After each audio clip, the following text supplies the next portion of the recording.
in for whatever you want. We had a guy who made like a chopping mouth out of pipe cleaners, and like it had a tongue to waggle around. It was really weird. Okay, so where did the board come from? So this is an Arduino board, and we order these online. And then this actually has a little servo inside of it. You can kind of see the bottom of it there. And all the servo does is like a little helicopter thing, as it spins around in circles. And in a second, when this starts, well, they might have reprogrammed mine. Ah, rats. Colton, did you reprogram my Arduino? I didn't mean to. All right, it doesn't do it anymore. I don't think I did. Oh no, are we? No, it's powered. It should be going now. All right. Well, what it's supposed to do is spin the servo spinning, but we were using them for a class the other day, and it probably just got used for that. So you can write the code on here. There's lots of libraries that are out there, and so this one's just you can actually see it in a second.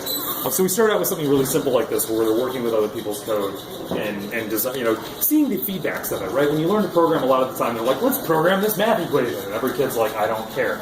Why do I want to program a math equation? But if it's like, let's program this really simple robot, they're like, that's awesome, I want to make my robot right now, get me into this. So having that physical world incentive matters. What is the approximate cost of doing that? Software's free, so that's not an issue. The wires are really negligible. The board is like $8, the servo is like $3. So, we'll buy them in bulk, right? I don't know, maybe a little more. So essentially you took that code, you uploaded it. So, And then individual to the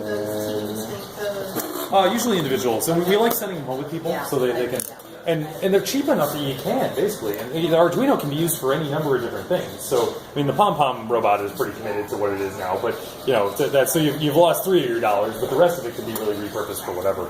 And a lot of the time we'll loan things out. You can see that one there was made at a Halloween workshop with at Urbana Library, where that was the gimmick that we were going to make scary spiders and stuff. And so you can kind of do the same.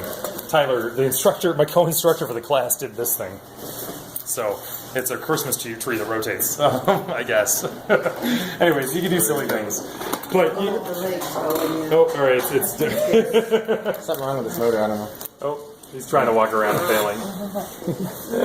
Kind of. So it just twists back and forth. But But this is kind of a neat thing is, by default, it goes like 180 degrees, and that's kind of the first programming challenge we give kids. So they make a cute little bunny rabbit, but its head turns like all the way around. That's kind of creepy. So we thought, I have to reprogram it now.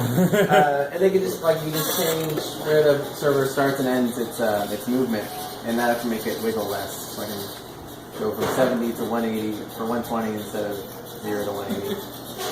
And you can do that activity in is probably as short as 20 minutes. But one of the things that I really like is that Colton and Virginia, she'll get here later, are sort of lead instructors for the small board electronic stuff. And they'll be able to take something like that and explain what the Arduino is. Here's the number of feedback that it's giving you. They build it out and actually teach a lot of the concepts, and they can build it into a full hour and a half.